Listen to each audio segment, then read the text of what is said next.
Welcome to my top 10 most anticipated comics for December 28th, 2022, the last one of 2022. Guys, I'm Mike Spider Slayer. Welcome to Comic Book Corner 2.0.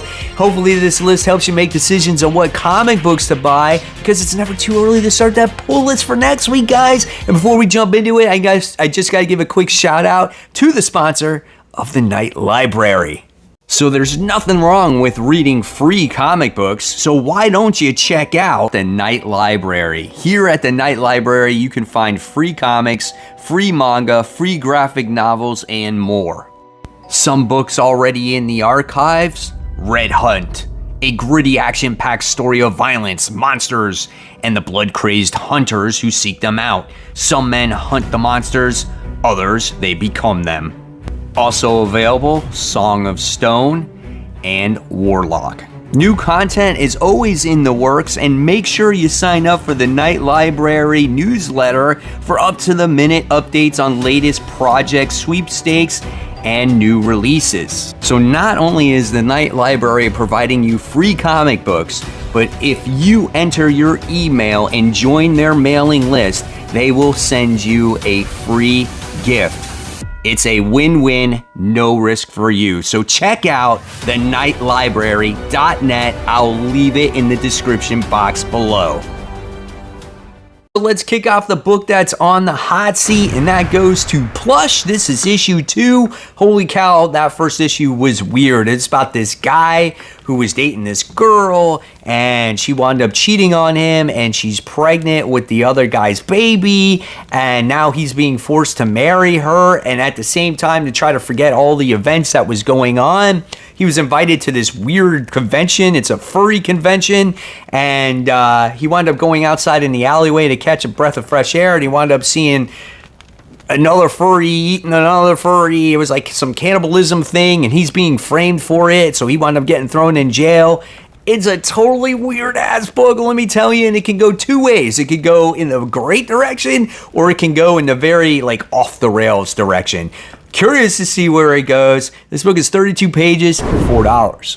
All right, let's move on to the book that's on the rise. This goes to She-Hulk. This is issue 9. Things are starting to look up when it comes to this book. We got Rainbow Rowell, who's on it, and the payoff finally happened in the last issue. We got to see the introduction of the villains here, or the bad guys. They're not really bad, but they wanted to become Hulks, okay? That was their goal, is to idolize or be like Jennifer Walters, be perfect like her. And they were husband and wife. They experimented for years, and they thought they had the right formula, and things wound up going wrong, okay? So one wound up becoming this dumb Hulk. The other one wound up becoming this version of the leader, and now they have to try to capture Jennifer Walters to fix all the problems that happened to them. And I think this is the reason why Jack of Hearts is involved in this comic as well. So things are starting to look up for this book. Finally, the payoff is happening. Legacy numbering 172, 32 pages, $4. Next, we move on to number 10. This book is a lot of fun. This is Exterminators issue 4. We get to see the characters of Boom Boom, Dazzler, Jubilee, Laura, and they recently did some battles against vampires, and now this whole thing is taking some weird turn where the Collector is involved. I did not expect that whatsoever, but it's been interesting. It kind of pushes the envelope a little bit, but it is a fun read. I would say it is for a more mature reader on top of it. So definitely check it out if you haven't. But I know this book is not your traditional X book, and people are kind of, shying away from it. But it's fun. If you have, wide open thoughts, or have open thoughts to it, or look into it as an open mind, I should say, you might actually like this book and find it kind of comical. 28 pages, $4. Coming in at number 9, we have Born of Blood issue 4. This book has always been really good. We have Giaris, I think that's how you say her name, and Leonidas working together now. They were forced to work together in the beginning to escape, and this has been a a great story that takes place during the Spartan age, right? And we get to see GRS learn and adapt in the ways of how Sparta warriors are, and she's a female warrior, and now it looks like maybe we get to see maybe a tighter relationship happening between Leonidas and GRS here. Great artwork, fun story. I thought issue 3 was the weakest out of the 3 issues so far, but nevertheless, it's still been really interesting book. Definitely a under the radar series. And if you like that, kind of like that Spartan stuff, right, you might like this one. 32 pages. This one's $5. All right, coming in at number 8. It feels like this book has not been around for a little bit. This is Carnage, issue 8. Like, I feel like it's been a couple months, right? So we had Carnage travel to our Asgardian, and he dealt with Malekith, I think it was, and now he's become something more. He took a piece of symbiote from Malekith that Malekith had. Why did he have a piece of symbiote? I don't know. I don't know if it's like a codex or something like that. I have no idea where this book is truly going, but it's been quite interesting. And you also have had this detective that's been chasing after Carnage ever since the very first issue. And also this detective has been possessed or came across a piece of the Carnage symbiote as well that has the Cletus Cassidy mind to it. So it's weird, man. This book is weird. You still got Cletus's mind involved with that detective, and the actual Carnage symbiote is on its own without Cletus Cassidy. So it's using like all these powers and stuff to kind of stay alive. It's just odd. It's different, but it's entertaining. It's grotesque. Ron V is the one that writes this book, but I have fun with it. 28 pages, $4.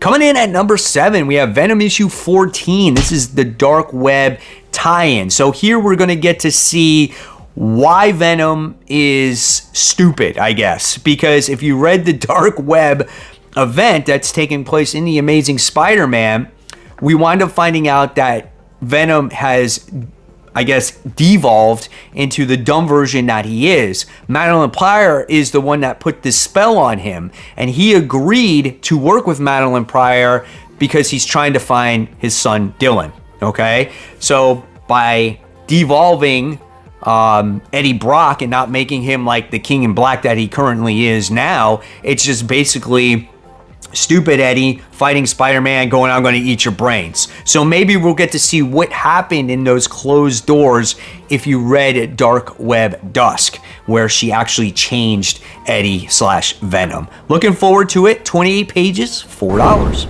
All right, next, coming in at number 6, we have Midnight Suns issue 4.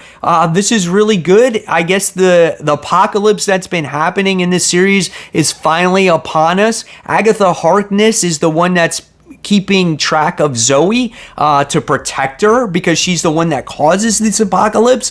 But I think it's Agatha that has a different agenda at hand. Our Midnight Suns have been trapped in some kind of dark realm where the Clea put them at because she doesn't want their involvement in everything that is going on. It's been a fun ride. I like it. I think they came across like this version of Doctor Strange Iron Man in this comic book as well to try to free them, to get them back to the normal realm. Fun book, man. Can't complain. 28 pages, $4. All right, another book that kind of finds itself in that midway point. This is Thunderbolts. This is issue 5, coming in that 5 spot. So this book, I feel like, deserves an ongoing. I want to see more of this story. But this is it, guys. The last stand of the Thunderbolts, issue 5, the conclusion. And we wind up getting to see Hawkeye experiencing all these crazy visions. And we don't know who the main enemy is here. And everyone is suffering. All his Thunderbolts friends. Like, we wind up seeing, like, I don't know, Power Man suffer, Purple Girl, whatever she is, their little sidekick. Like, everyone's suffering, going through some things, and we don't know who it is. The great thing about this book is Luke Cage is the one is mayor now, and he's in charge of this Thunderbolts, and it's been a fun ride seeing them trying to brand this team and trying to make it official, and it's kind of gone south, and, you know, Hawkeye has been the ruler, and things just haven't gone smoothly all the way, and just when you think things were coming together, it just all ravels apart. So we don't know who the antagonist is, and I'm just like, dude, and this is going to end? I did not see that coming at all. I'm definitely looking forward to this issue. Maybe it will become an ongoing. I don't know. We'll see. 28 pages, $4. All right, next we have, coming in at number 4, we have DC vs. Vampires, issue 12, the finale. This has been the book that's been going on all year. This has been a fun, fantastic book with your favorite DC superheroes becoming vampires, and you don't know which ones are, and they're destroying all your other DC superheroes that are still good. And we get to see these people trying to prevail. We wind up seeing Kara Zor-El trying to go above the clouds to become all-powerful again to defeat these vampires. Will they succeed? Will they fail? I don't know. We'll see. This thing got me ever since issue 1. 32 pages, $4.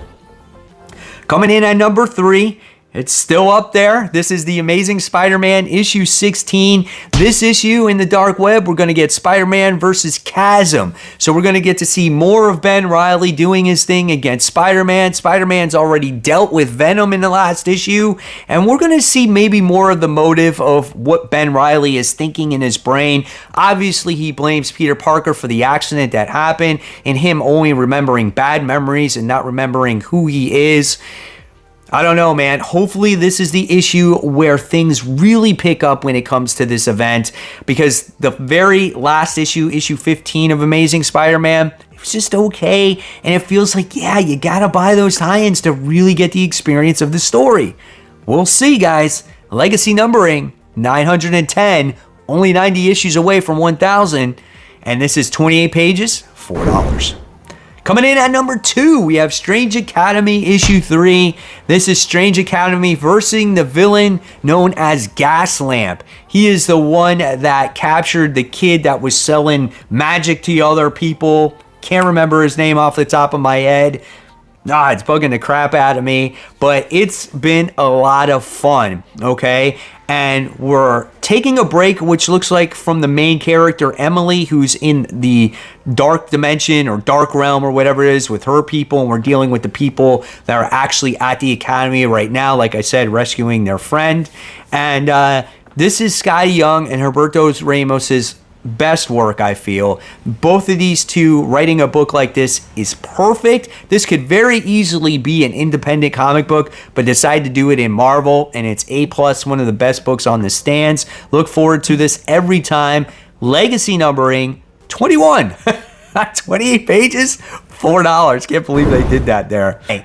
So here we go, guys. After number 1, we're not done, as I got to talk about those noteworthy comics. We have Murderworld Spider-Man. This is issue 1. Guys, if you read the last issue of Murderworld Avengers, absolutely awesome book, as you get to see this young kid who develops, who is like a YouTuber, and he winds up getting invited to Murderworld. He thinks he's going to film the whole thing and put it on his channel. Freaking Arcade scans him and he throws him into the game, and he winds up evolving mutant powers, this kid. And he's like, yo, yeah, man, right place, right time. I'm freaking lucky. And Arcade fucking shoots him in the freaking skull, and this kid is dead. Did this have anything to do with the Avengers? No, not really. They were fake Avengers as robots doing battle against the random players of the game.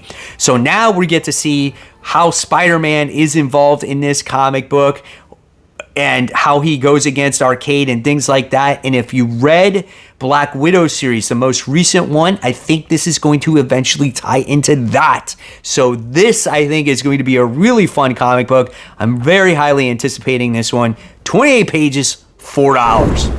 All right, so let's go into the noteworthy comic books. Talking about DC Comics first, we have Detective Comics, issue 1067. Next, we have The New Era Rises in Action Comics, issue 1050. We have the conclusion to The Nice House on the Lake. This is issue 12. Then we have Batman Beyond the White Knight from Sean Murphy. This is issue 7. Marvel now, we have Timeless. This is issue 1, as this is like a glorified preview for what's to come for Marvel in 2023. We have the Extreme X-Men issue 2 from Chris Claremont. Not a fan of this, so I'll probably be skipping it. Next, we have All Out Avengers issue 4. This has a lot of action, quite interested in it. Continuing on the Dark Web stuff, I thought Dark Web X-Men issue 1 was okay. We'll see what X-Men 2 has to do with the Dark Web. We move on to the Independents. Here we got a new Slaughter book. We got Book of Slaughter issue 1. Then we have The Approach issue 2. Issue 3, also done by Boom Studios. Then from Image Comics, we have King Spawn. This is issue 18. So there you guys have it. There are the most anticipated and noteworthy comic books for December 28th, 2022. The next time we'll be talking about these, it will be into the new year. So guys, hopefully you enjoyed this week's list. Looking forward to hearing what you are looking forward to next week as well. And if you love that content, guys, make sure you pow that like button and pow that subscribe button. And of course, guys, I'll leave you more content right here. In fact, this is the winner of Comic Book Cover of the Year. And of course, guys, as always, keep buying, keep collecting, but most importantly, always read your comics. Guys, I'll see you real soon. Take care. Bye.